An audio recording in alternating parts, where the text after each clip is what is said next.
अस्सलाम वालेकुम। आज हमारा चैप्टर नंबर 1 का हम लोग सेकंड पार्ट देखेंगे। ठीक है, हमारा चैप्टर का जो नेम था वो हमारे पास आ रहा था प्रॉब्लम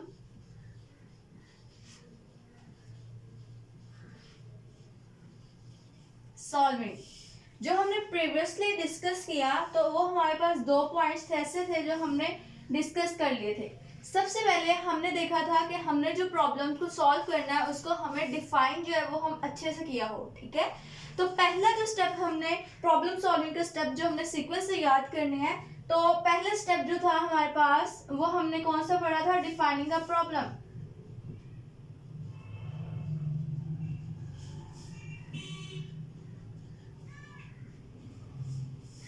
सेकेंड स्टेप जो हमने पढ़ा था, हमने क्या कहा था? हमने डिफाइन कर लिया, हमने अंडरस्टैंड करना है प्रॉब्लम को कि हमने सॉल्व क्या करना है।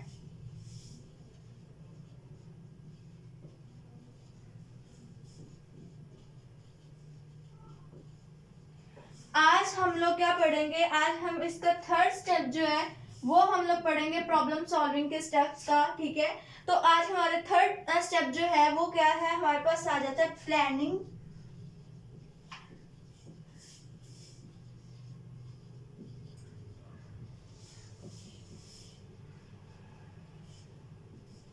कल हमने पढ़ा था कि हमारे पास हमने प्रॉब्लम को जब सॉल्व करना है, ठीक है, तो सॉल्यूशन से पहले हमें पता होना चाहिए, हमें उसकी अंडरस्टैंडिंग होनी चाहिए प्रॉब्लम की। कल हमने ये डिस्कस किया था, जब हमने उसको अंडरस्टैंड कर लिया प्रॉब्लम को कि हमने करना क्या है, तो हम लोग अब उसकी प्लानिंग की तरफ जाएंगे, सॉल्यूशन की तरफ। अब प्लानिंग क्या होता है बच्चे? आप देखो, जब कोई भी काम आप करते हो, आपको पता होता है आपने ये काम करना है। फॉर एग्जांपल मैंने आपको एग्जांपल दी थी कि आपने सुबह उठ के स्कूल जाना है। ठीक है, अब आप प्लान करते हो कि मैंने कितने बजे जाना है, सुबह मुझे कितने बजे उठना पड़ेगा। ठीक है, मेरी सारी रूटीन क्या होगी। आप उसको छोड़ो, आपको समर वोकेशन मिलता है, आप क्या करते हो? आप हर चैप्टर को जो अपने वोकेशनल जो वर्क होता है, जो आपने रिटर्न वर्क में करना होता है, आप उसको डिवाइड कर लेते हो। एक दिन में मैं इतना करूंगा, एक दिन में मैं इतना करूंगा, इतना करूंगा, इतना करूंगा, तो मेरा 3 मंथ तक जो है वो सारा कवर अप हो जाएगा। ठीक है, आप एक प्लान करते हो। अब यहाँ पे देखो, इसी तरह प्लानिंग के अंदर आपके पास जो स्टेप्स आते हैं, सबसे पहले आ जाता है डिवाइड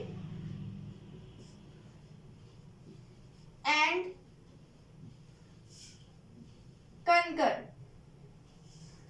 ये एंड मैंने डाला है। ठीक है, आप अक्सर जगह पे एंड जो ये वाला एंड, ठीक है, इसको इस तरह भी डाल सकते हैं। आप देखो डिवाइड एंड कंकर।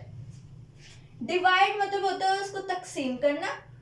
ठीक है, मतलब छोटे छोटे पार्ट्स में आपने उसको डिवाइड कर दिया। एंड कंकर का मतलब होता है उर्दू के अंदर फतह करना। ये जो है ये एक ट्रिक है कि आपने कोई भी चीज जब उसको रिजल्ट की तरफ जाना हो, कोई भी चीज अचीव करनी हो, आप क्या करो? आप अपने काम को जो है वो छोटे छोटे पार्ट्स में डिवाइड कर दो। अब आप देखो, आप जैसे अपना बुक पढ़ रहे हो, बुक में भी तो यही है ना कि आपके सारा सिलेबस जो है वो चैप्टर्स में डिवाइड किया गया, चैप्टर्स आगे टॉपिक्स में डिवाइड किए गए हैं। ठीक है, आप ऐसे तो नहीं ना कर रहे, आप एक बार ही सारा पढ़ रहे हो। इसको हम लोग याद रखिएगा, इसको हम टॉप डाउन टेक्निक भी कहते हैं।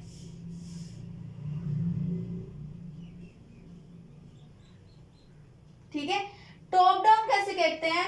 आप देखो बच्चे, आप चैप्टर पढ़ रहे हो, सबसे पहले आप चैप्टर नंबर 1 पढ़ोगे, फिर आप चैप्टर नंबर 2 पढ़ोगे, सो ऑन चैप्टर 3, 4, 5, फिर आप चैप्टर नंबर 5 आपका लास्ट है, फिर आप चैप्टर नंबर 5 पढ़ोगे। ठीक है, आप ऊपर से आकर ये सारे चैप्टर्स को क्या करोगे?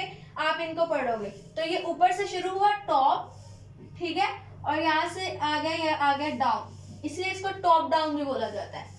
आप देखो, अब आपके चैप्टर्स जो है वो डिवाइड किए गए हैं, आप सब चैप्टर्स को डिवाइड कर दिया, आप एक एक को पढ़ोगे, लास्ट पे जाके कंकर का मतलब है जब आपने चैप्टर नंबर 5 भी कंप्लीट कर लिया, दैट्स मीन आपने अपना रिजल्ट जो है वो अचीव कर लिया, उसका मतलब है कंकर कर लिया।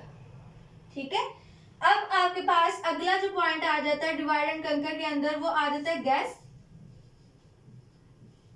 Check and improve.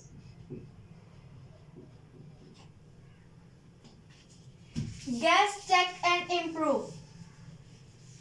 अब इसके अंदर क्या होता है? आप देखो, आप कोई काम करते हो, आप देखते हो, आप क्या कहते हो कि मैंने ये काम किया है, ठीक है, अब मैं इसको इस तरह करूंगी या करूंगा तो ये मुझे ये रिजल्ट मिलेगा, अगर मैं इसको इस तरह कर रही हूँ तो मुझे ये रिजल्ट मिलेगा, ठीक है। आप कोई भी काम है, आप फॉर एग्जांपल आप चैप्टर लिख रहे हो, पहले आप अपना समर वेकेशन जो है उसको आप डिवाइड कर रहे हो, काम को डिवाइड कर रहे हो, आप कहते हो कि मैं एक दिन में जी 1 पेज लिखूंगा या लिखूंगी, ठीक है। तो जब आप इस तरह डिवाइड कर रहे थे तो आपको 3 मंथ में वो काम कंप्लीट ही नहीं हो रहा था। आपने क्या किया, आपने उसको डिवाइड किया, फिर आप उसको गेस कर रहे हो कि क्या मेरा कंप्लीट हो जाएगा 3 मंथ में, फिर आप उसको चेक कर रहे हो, अगर वो कंप्लीट नहीं हुआ तो आप उसके अंदर क्या करोगे, आप उसको इम्प्रूव करोगे, क्या करोगे, आप कहोगे नहीं जी 1 पेज लिखने से मेरा काम कंप्लीट नहीं हो रहा, मैं एक दिन में दूसरा पेज 2 पेज लिखूंगा, ठीक है। अगर आपके 2 पेज लिखने से फिर आप चेक करोगे, फिर आप उसको क्या करोगे, आप उसको अगर नहीं हो रहा फिर आप इम्प्रूव पे आओगे। तो इस वर्क को क्या कहते हैं, जो हमेशा चलता रहे, हम इसको कहते हैं इटरेटिव वर्क, ठीक है, रेपिटेशन होती रहे।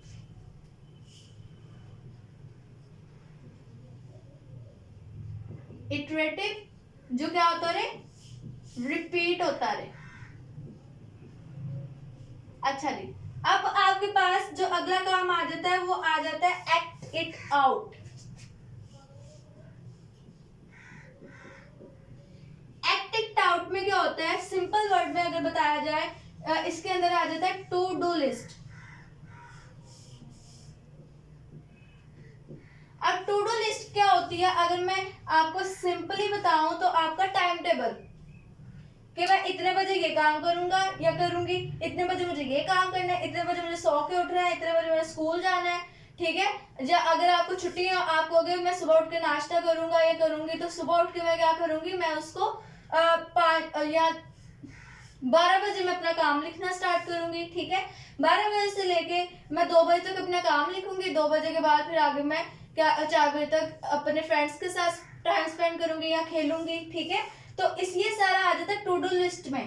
टू डू लिस्ट को आप कह सकते हो कि आपका टाइम टेबल, कि आपने क्या करना है और कितने बजे करना है, कि पहले आपने ये काम करना फिर ये करना है। फोर्थ आपकी स्ट्रेटेजी जो होती है वो आपके पास क्या आ जाती है बच्चे, प्रोटोटाइप।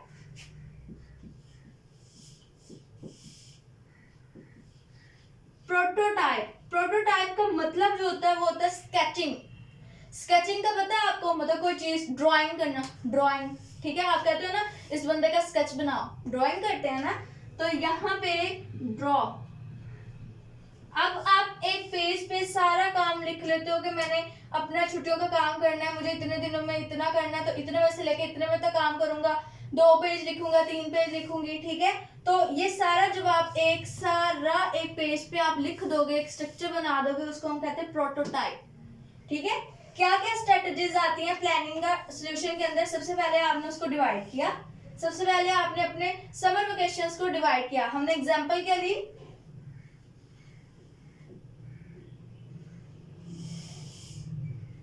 समर वर्क जो आपको वेकेशंस के अंदर मिलता है, आपको छुट्टियों के अंदर मिलता है, ठीक है।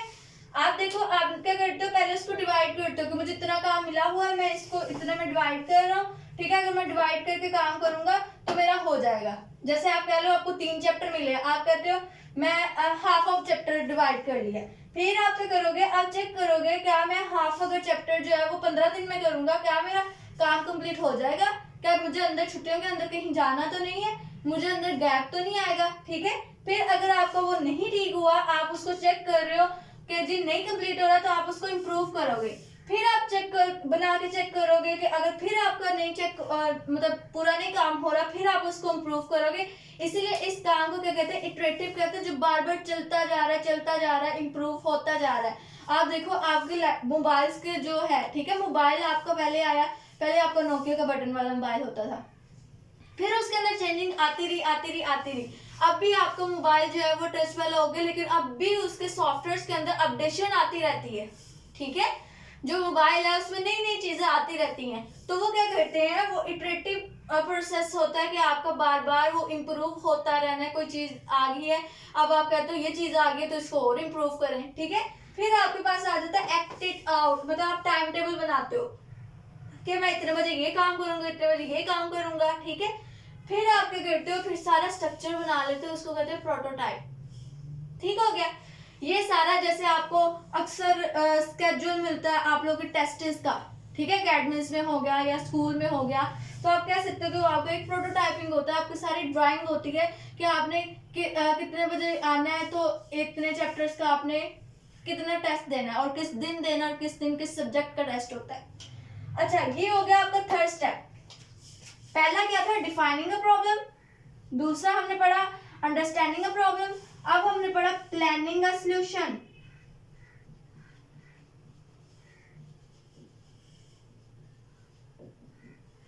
अब हमने सॉल्यूशन भी प्लान कर लिया। अब हम पढ़ेंगे हमारा चौथा। फोर्थ आपके पास क्या होता है बच्चे, फोर्थ आपके पास जो पॉइंट आ जाता है वो आता है डिफाइन कैंडिडेट, सॉरी कैंडिडेट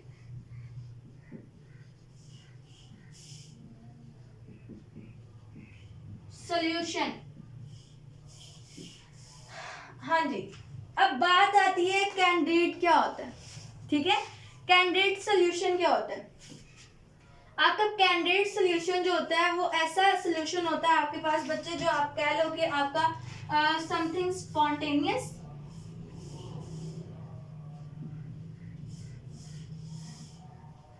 या फिर unplanned.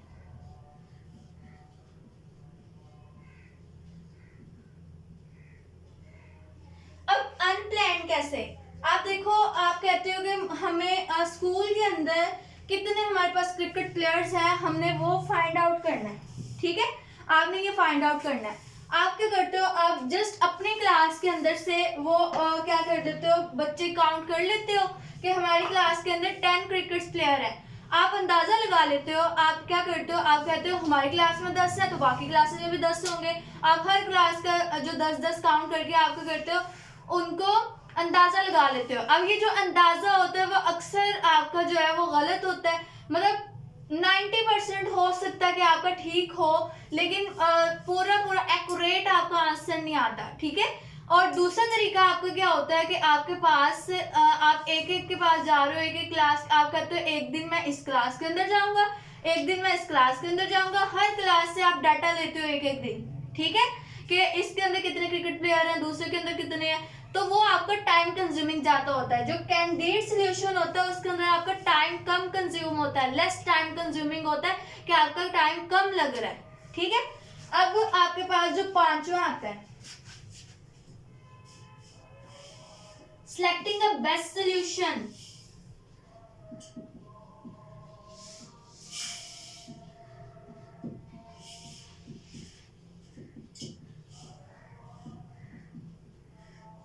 Selecting the best solution. अच्छा, यहाँ पे हमने ये चौथा भी पढ़ लिया,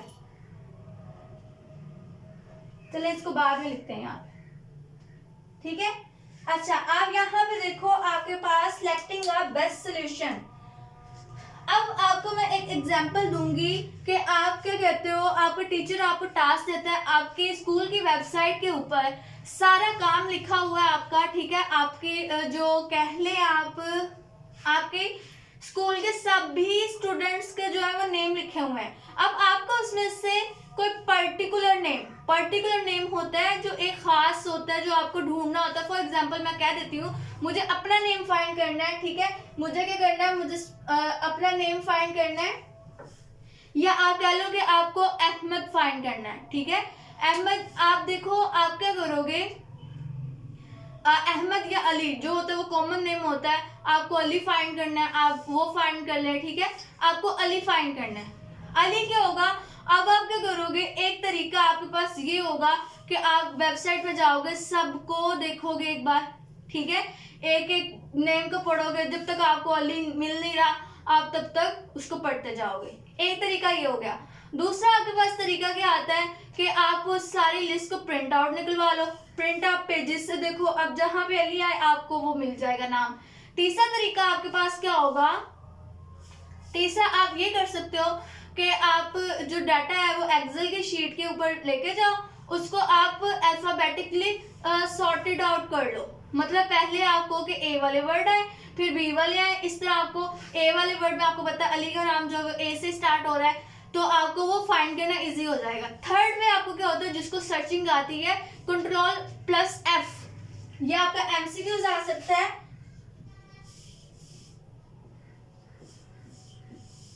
वेबसाइट पे सर्चिंग के लिए Ctrl+F की यूज होती है, ठीक है, Ctrl+F।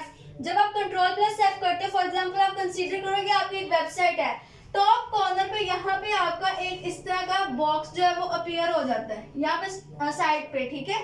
अब इसके अंदर आप लिखोगे अली, जहां पे आपका अली लिखा होगा, फॉर एग्जांपल मैं कह देती हूँ यहाँ पे मैंने अली लिख दिया है, तो इस वाले को वो क्या कर देगा, वो कलर कर देगा, ठीक है, या तो येलो होगा या कोई भी होगा, आपको पता चल जाएगा यहाँ पे मेरा नेम है, आप उसको फाइंड आउट कर लोगे, ठीक हो गया।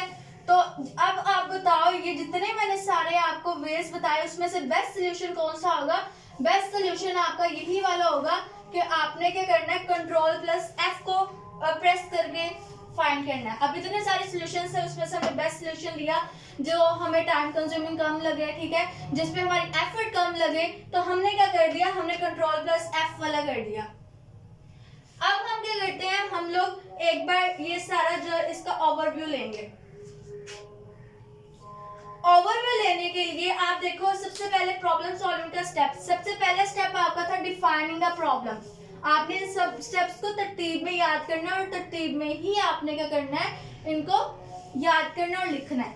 अंडरस्टैंड अ प्रॉब्लम, अंडरस्टैंड कर लिया, फिर हमने प्लानिंग का सॉल्यूशन कर लिया। ये देखो जो हमने प्लान किया कि हम सॉल्यूशन को कैसे अचीव करेंगे, उसके अंदर हमने देखा पहले हम उसको डिवाइड करेंगे, फिर हम देखेंगे क्या हमने अब जो डिसाइड किया वो ठीक है, अगर नहीं ठीक है, आप इसकी एग्जांपल ये भी ले सकते हो। आप कहते हो कि आपको कहीं पे जाना है, अब आपके पास 4 तरीके हैं कि आपके पास अगर कार खड़ी है आप कार पे जाओगे, अगर आप रिक्शा लगाए आप रिक्शे पे जाओगे, अगर आपको दोस्त लेके जाए तो आप उस पे जाओगे। अब आप वो वाला तरीका अपनाओगे जिसके अंदर आप टाइम से पहुंच भी जाओगे और आपके पैसे भी कम लगेंगे। आप क्या करोगे, आप कहोगे फ्रेंड के साथ चलता हूँ, उसने भी तो जाना है, एक तो खर्चा बचेगा, ठीक है, ऊपर से उसके साथ टाइम स्पेंड हो जाएगा, ठीक हो गया। अब उसके बाद एक्ट इट आउट, मतलब टू डू लिस्ट होती है जो आपका टाइम टेबल होता है। फिर आपकी आ जाती है प्रोटोटाइपिंग, कि आपने सारा जो काम डिसाइड किया वो एक पेज पे लिख लिया, उसकी ड्राइंग कर ली, ठीक है।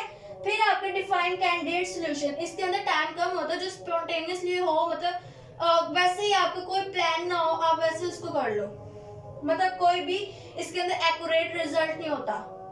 सिलेक्टिंग अ बेस्ट सॉल्यूशन, जैसे मैंने अभी वेबसाइट की एग्जांपल दी, ठीक है। Search name,